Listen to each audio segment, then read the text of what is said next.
আসসালামু আলাইকুম। আম, আমাদের ক্লাস ওয়ানের কম্পিউটার সাবজেক্টের the question number one part one, that means question ওয়ানে আমাদের দুই ধরনের কোয়েশ্চেন থাকতে পারে, তার মধ্যে একটা হচ্ছে এটা।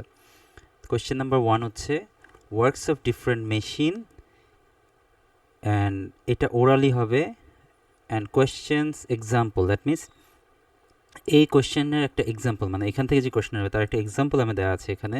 Which machine provides us light, which machine provides us light, answer হবে ইলেকট্রিক বাল্ব। তাহলে আমি কোয়েশ্চেন করবো তাদেরকে which machine provide us light, তাদের বলতে হবে যে ইলেকট্রিক বাল্ব। এখন এটা মনে রাখাটা একটু কঠিন হতে পারে, আমি একটু সহজ করে দিব আপনার স্লাইডের মধ্যে। দেখেন এখানে মেশিনগুলোর নামগুলো দেওয়া আছে, আর এখানে তাদের কাজগুলো দেওয়া আছে। এখানে আমরা তিনটা বাদ দিয়েছি, তিনটা অপশন আমরা বাদ দিয়ে দিয়েছি। তো একটু স্লাইড থেকে দেখি যে আমরা কিভাবে এই জিনিসটাকে সহজে বুঝতে পারবো বা বাচ্চাদেরকে শেখাতে পারবো। তো আমরা একটু শেখার জন্য আমরা এই জায়গাটা দেখব, সেটা হচ্ছে আমাদের প্রথম যদি এরকম কোয়েশ্চেন হয় আমাদের which machine provides us light. তো এখন এখানে তারা কিভাবে বুঝবে যে আনসারটা কী হবে? তাদেরকে খেয়াল রাখতে হবে মূল শব্দগুলো, যেটা হচ্ছে প্রোভাইডস লাইট। যখন তারা শুনবে প্রোভাইডস লাইট, তারা এটার অর্থটা তাদের জানতে হবে কি, আলো দেয়। তাহলে কি হচ্ছে, machine provides us light, machine আমাদের, কোন মেশিনটা আমাকে আলো দিচ্ছে? প্রোভাইডস লাইট শুনলেই তারা বুঝবে যে আলো দেয়। তাই আলো দেয় যখন শুনবে বা বুঝবে, তখনই তারা বুঝতে পারবে হুইচ মেশিন ইট ইজ। তো তারা ভালো করেই জানে যে কোনটা আলো দেয় আমাদের, কোনটা আলো দেয়, ইলেকট্রিক বাল্ব। তাহলে এই ইলেকট্রিক বাল্ব তাদেরকে আলো দেয়। এভাবে আমাদের প্রতিটা question, which machine gives us air flow, কোনটা আমাদের এয়ার ফ্লো দেয়, তাহলে gives us air flow. Air flow give করা মানে হচ্ছে বাতাস দেয়া। তাহলে কোন মেশিনটা বাতাস দেয় আমাদের, সেটা তারা যখন বুঝতে পারবে যে আমি কোন কোয়েশ্চেনটা করেছি, তারা সহজে আনসার করতে পারবে। আমাদের ফ্যান আমাদের বাতাস দেয়। আচ্ছা, which machine makes our room cool, তাহলে এটাও আমরা জানি, মেক্স রুম কুল তার মানেটা হচ্ছে রুমকে ঠান্ডা করে। তাহলে আমরা জানি কি রুমকে কি ঠান্ডা করে, অবশ্যই এয়ার কন্ডিশনার। তাহলে তারা বলবে কি, এয়ার কন্ডিশনার। রুম ঠান্ডা করে কোন মেশিন, এয়ার কন্ডিশনার। সো এই এয়ার কন্ডিশনারটা তাদেরকে, এখানে একটা জিনিস বলতেই হয় যে এয়ার কন্ডিশন তাদেরকে পুরোটা বলতে হবে, নট এসি। এসি অ্যাকচুয়ালি মূল শব্দ না, এটা হচ্ছে এয়ার কন্ডিশনার।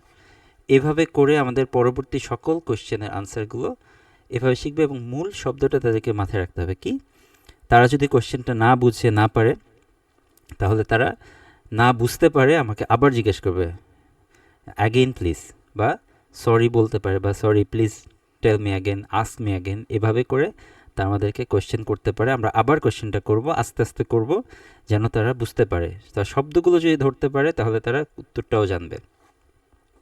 তাহলে এরপরে যেমন which machine is use to go by road, go by road তার মানে হচ্ছে রাস্তা দিয়ে যাওয়া। তাহলে আমরা কোন জিনিসটা দিয়ে রাস্তা দিয়ে যাই, কোন মেশিনটা ব্যবহার করে, অবশ্যই সেটা কার।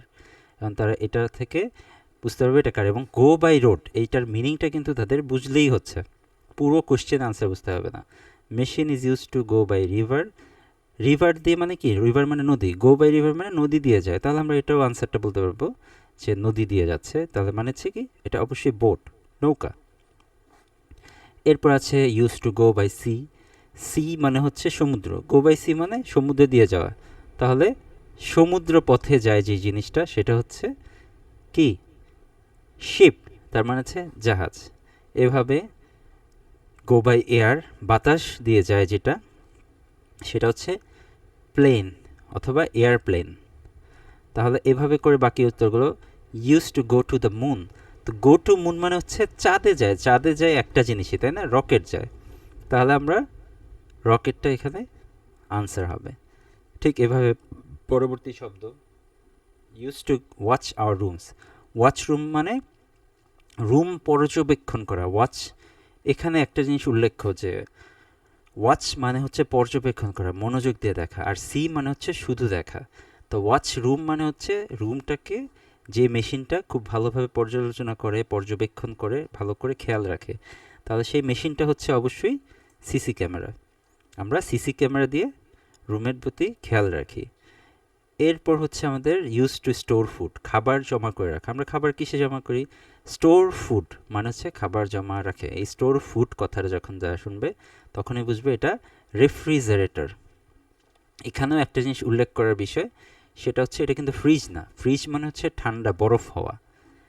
এই মেশিনটার নাম কিন্তু রেফ্রিজারেটর, এটাকে রেফ্রিজারেটরটাই বলতে হবে, ফ্রিজ বললে হবে না।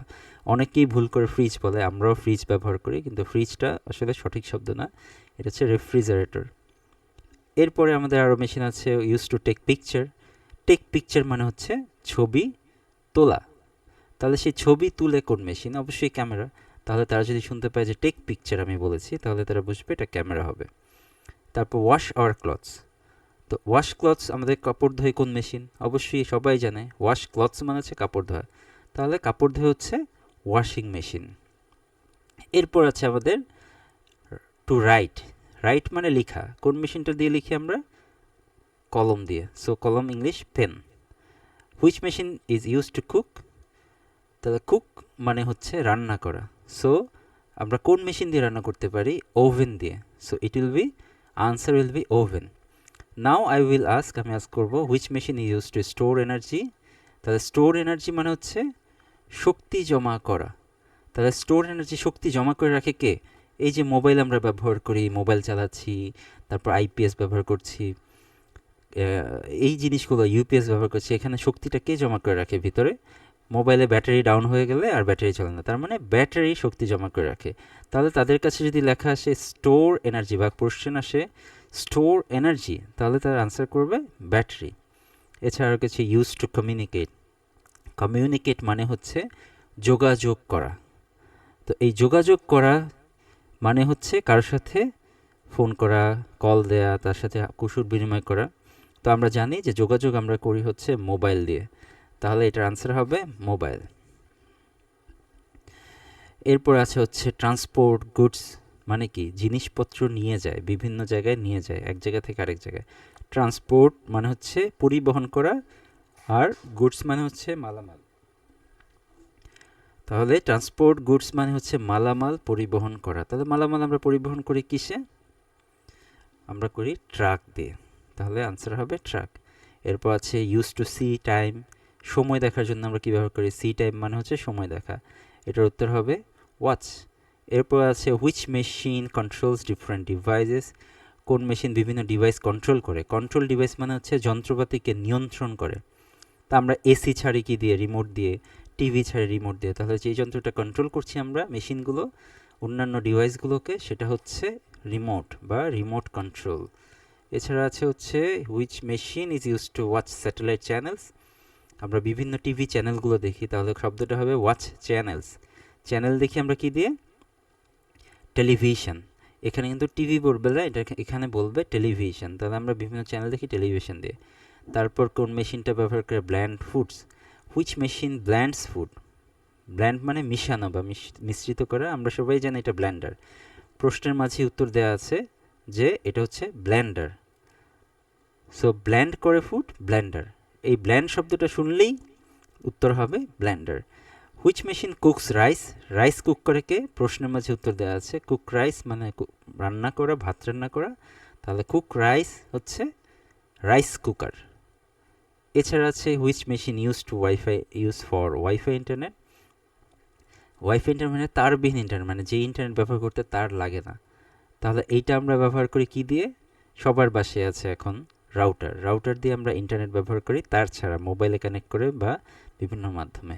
এখানে আমাদের কোয়েশ্চেন্স এক্সাম্পল আছে। Which machine provides us light, এইভাবে কোয়েশ্চেনটা থাকবে। আনসার হবে ইলেকট্রিক বাল্ব। বাচ্চা আনসার করবে ইলেকট্রিক বাল্ব। তাহলে তারা মেশিনের নামটা শুধু বলবে, আমরা প্রশ্নটা করব কাজটা দিয়ে। তাহলে এভাবেই তাদের কোয়েশ্চেন নাম্বার 1 শেষ হবে। আপনাদের সবাইকে ধন্যবাদ। আসসালামু আলাইকুম।